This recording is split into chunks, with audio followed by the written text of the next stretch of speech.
warahmatullahi wabarakatuh. Saya Lila Fatma Firila akan menjelaskan mengenai definisi berpikir. Apa sih berpikir itu? Jadi, berpikir adalah suatu proses memanipulasi informasi secara mental seperti ketika membentuk konsep-konsep abstrak, menyelesaikan beragam masalah, dan membuat keputusan, serta berefleksi kritis atau menghasilkan gagasan yang kreatif. Para psikolog mendefinisikan berpikir sebagai manipulasi terhadap representatif mental dari informasi. Ada pendapat beberapa ahli yang akan saya sampaikan. Ada psikologi asosiasi yang mengemukakan bahwa berpikir itu tidak lain daripada jalannya tanggapan-tanggapan yang dikuasai oleh hukum asosiasi. Aliran behaviorisme berpendapat bahwa berpikir adalah gerakan-gerakan reaksi yang dilakukan oleh urat syaraf dan otot-otot bicara. Jadi, menurut aliran behaviorisme ini, berpikir tidak lain adalah berbicara. Lalu ada juga Edward de Bono yang mengemukakan bahwa berpikir adalah perspektif untuk menyelesaikan masalah dalam suatu situasi tertentu.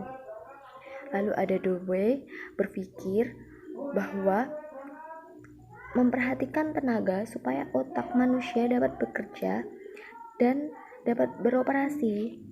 Tenaga ini diperoleh melalui tafakur.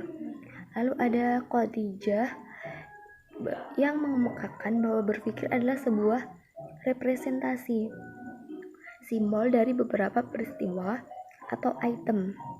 Lalu ada psikologi Gestalt yang berpendapat bahwa proses berpikir seperti proses gejala-gejala psikis.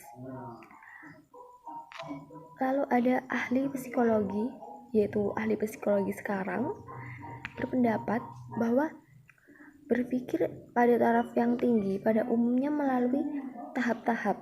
Nah, tahap pertama yaitu timbulnya masalah yang harus dipecahkan. Lalu ada tahap kedua, mencari dan mengumpulkan fakta-fakta yang bersangkutan dengan pemecahan masalah. Lalu ada tahap yang ketiga, yaitu pengolahan dan pencernaan fakta-fakta. Lalu ada yang keempat, yaitu menemukan cara memecahkan masalah. Setelah memecahkan masalah, lalu kita harus yang kelima, yaitu menilai, menyempurnakan dan mencocokkan hasil pemecahan.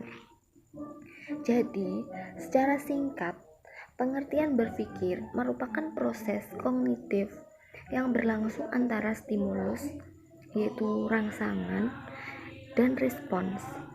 Sebagai ilustrasi seperti ini, seseorang akan membeli pesawat radio.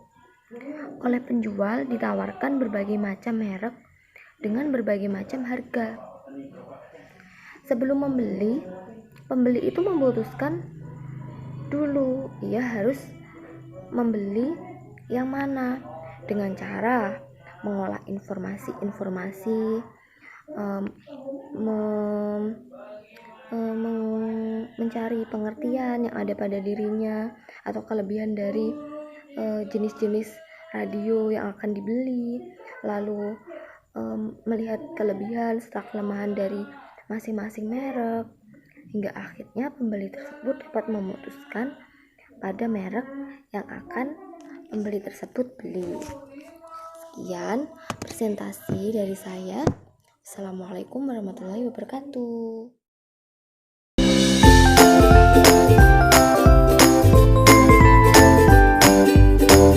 Assalamualaikum warahmatullahi wabarakatuh. Saya Pita Fitriana. Di sini saya akan menjelaskan materi tentang pola berpikir, jenis berpikir, dan macam-macam berpikir. Yang pertama yaitu jenis berpikir. Jenis berpikir itu ada dua.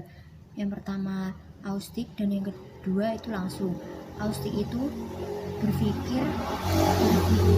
proses berpikir yang sangat pribadi, menggunakan simbol-simbol dan makna yang bersifat pribadi, contohnya mimpi.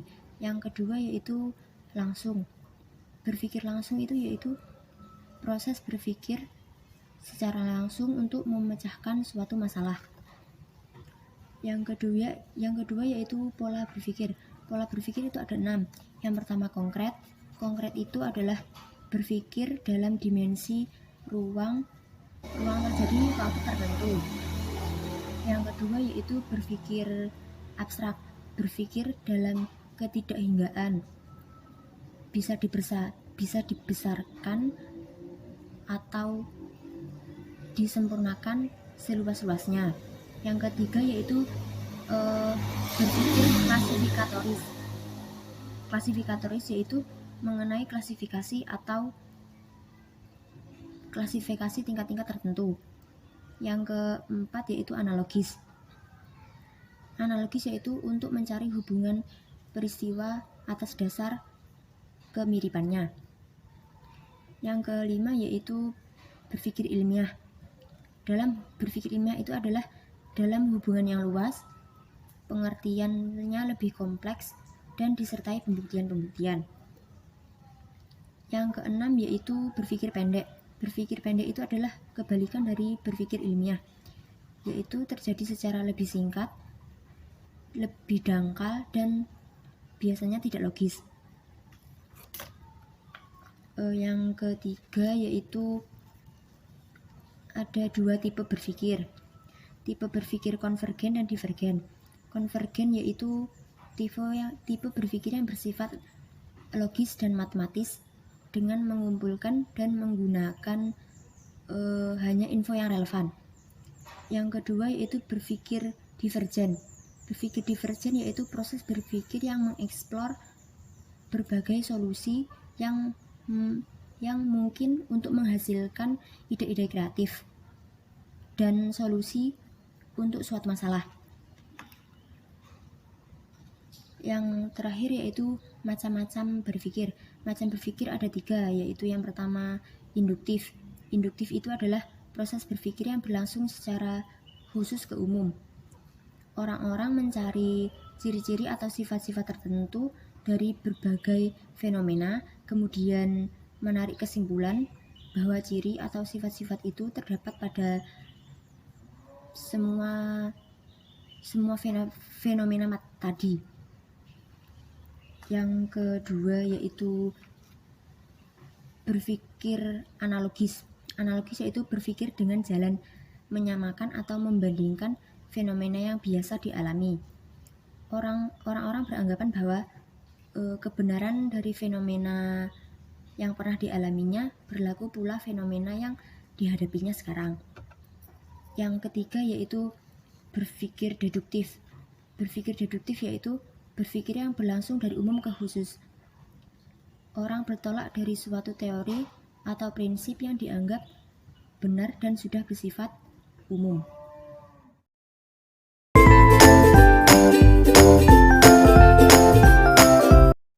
Oke, saya Yeni Lestari akan melanjutkan presentasi saya di sini membawakan materi mengenai proses berpikir. Nah, menurut Morgan dan kawan-kawan, proses berpikir itu dilakukan dengan menggunakan bayangan dan juga bahasa. Nah, ketika menggunakan bayangan untuk berpikir, orang biasanya menggunakan visual tentang masalah yang difikirkan berdasarkan pengalaman sebelumnya. Nah, sedangkan ketika menggunakan bahasa untuk berpikir, itu orang sering menggunakan simbol kata-kata, maknanya dan aturan tata bahasa untuk disimpan bersama-sama dalam memorinya. Kemudian, proses berpikir untuk menghadapi suatu persoalan atau masalah-masalah itu biasanya menggunakan 2 tipe berpikir yaitu divergen dan konvergen. Nah, divergen di sini itu dilakukan untuk mendapatkan kemungkinan jawaban yang sebanyak-banyaknya mengenai masalah yang akan dibahas tersebut. Sedangkan konvergen itu diperlukan untuk memberikan penilaian secara kritis, analisis terhadap hasil pemikiran daripada divergen tersebut. Jadi di sini konvergen itu akan menuju pada kebenaran yang akan mengenai masalah-masalah yang dihadapinya. Kemudian perwujudan dari fungsi divergen dan konvergen dalam proses berpikir manusia itu akan menghasilkan pemikiran tingkat tinggi. Nah, pemikiran tingkat tinggi tersebut perlu dikembangkan karena persoalan untuk memecahkan berbagai masalah persoalan bangsa dari sisi kebermaknaannya dan kebenaran substansionalnya. Kemudian hambatan-hambatan yang menghambat proses berpikir itu menurut Walgito ada dua, yaitu yang pertama, data yang kurang lengkap sehingga masih banyak lagi yang diperlukan untuk memecahkan suatu permasalahan. Yang kedua yaitu adanya pertentangan data.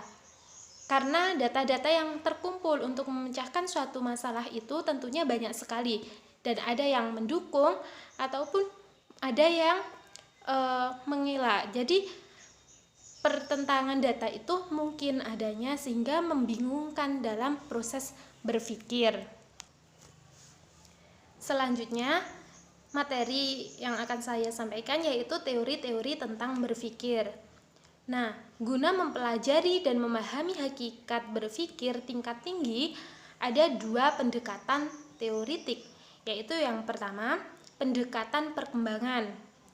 Nah, pendekatan perkembangan ini berasumsi bahwa terhadap sebuah kontinum kemampuan berpikir yang merentang dan dari bentuk yang paling sederhana ke bentuk yang tinggi. Nah, kemudian siswa harus menguasai bentuk berpikir yang lebih rendah sebelum ke posisi yang lebih tinggi. Jadi bentuk-bentuk berpikirnya itu berjenjang dari yang dasar kemudian yang tinggi. Kemudian Piaget berpendapat bahwa dengan bertumbuhnya usia dan pengalaman, kemampuan berpikir anak-anak tentunya meningkat semakin abstrak dan logis, sehingga mereka itu dapat mengklasifikasikan segala sesuatu secara tepat dan menyusunnya. Nah, bila pengetahuan mereka telah tersusun, mereka dapat menguji hipotesis dan menarik kesimpulan yang valid. Kemudian berkaitan dengan perkembangan berpikir, Bloom mendefinisikan menjadi 6 level pengetahuan atau biasa disebut dengan taksonomi Bloom. Yang pertama adalah level pengetahuan. Nah, di sini artinya yaitu mengetahui informasi hanya dengan cara asosiatif. Asosiatif di sini yaitu proses sosial yang menciptakan kesatuan. Kemudian level yang kedua yaitu level pemahaman, yaitu memahami informasi secara lebih mendalam. Kemudian yang ketiga level aplikasi. Nah, mengambil definisi-definisi, rumusan-rumusan, prinsip-prinsip dan sebagainya, dan menggunakannya untuk mengidentifikasikan hal-hal yang ada. Kemudian yang keempat yaitu level analisis, yaitu membagi informasi yang kompleks ke dalam bagian-bagian komponen dan melihat bagaimana bagian-bagian tersebut saling berhubungan. Kemudian yang kelima yaitu level sintesis. Nah, level ini yaitu mengambil serangkaian komponen dan menciptakannya sesuatu yang lebih kompleks dari komponen yang diambil tersebut.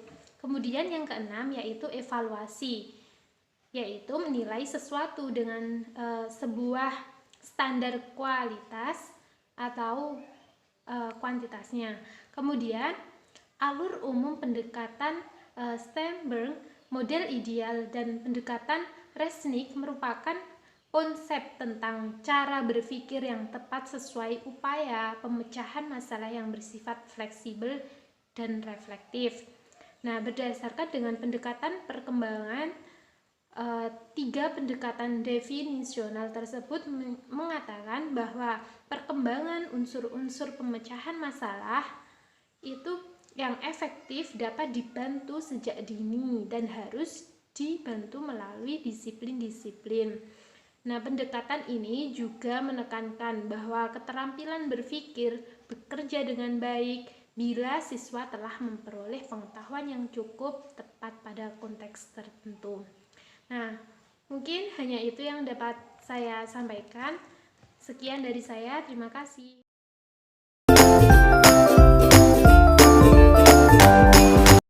Nama saya Alfian Mubarak akan melanjutkan materi yang sebelumnya, yaitu tentang pengaruh berpikir pada belajar.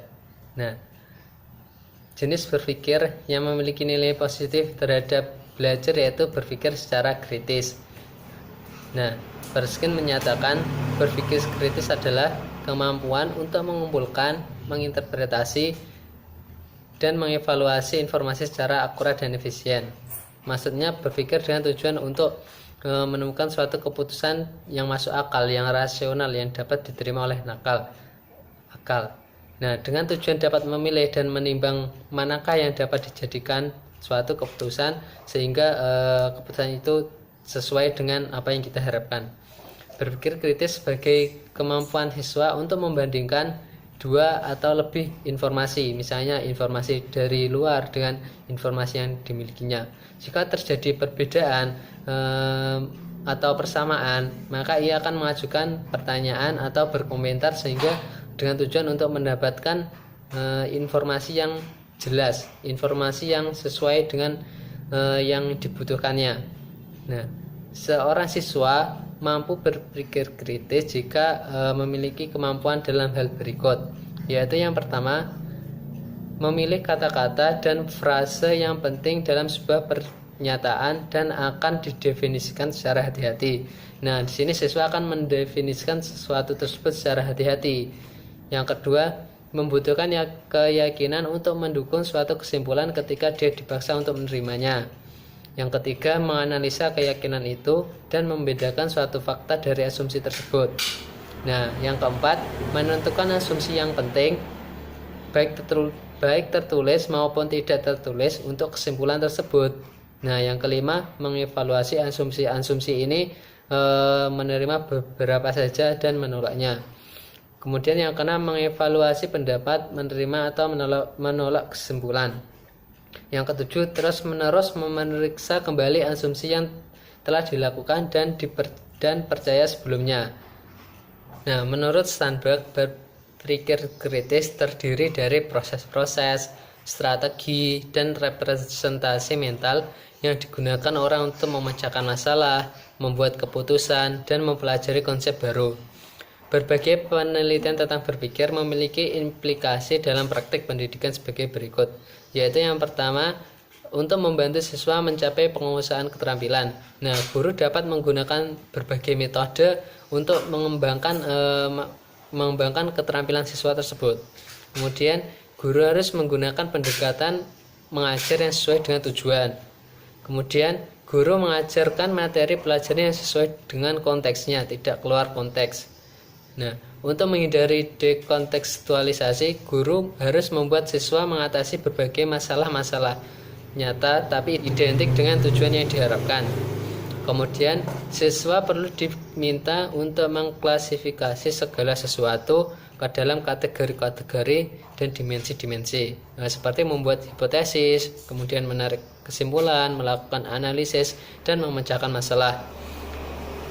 Selanjutnya, guru memainkan peran penting dalam meningkatkan pemahaman terhadap proses belajar. Guru di sini sangat berpengaruh terhadap pemahaman siswa. Terima kasih teman-teman yang sudah menonton video ini. Bila ada salah kata maupun perbuatan yang tidak berkenan di hati teman-teman, mohon maaf yang sebesar-besarnya. Demikian video ini saya akhiri. Wassalamualaikum warahmatullahi wabarakatuh. Untuk mendukung channel ini agar berkembang, teman-teman jangan lupa untuk like, comment, and subscribe. Terima kasih.